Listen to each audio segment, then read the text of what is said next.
Preheat your oven to 400 degrees and get 12 jalapeno peppers. Cut the peppers in half lengthwise.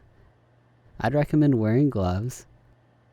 Scoop out the seeds and membranes and discard them. After that's done, add 6 ounces of softened cream cheese to a bowl.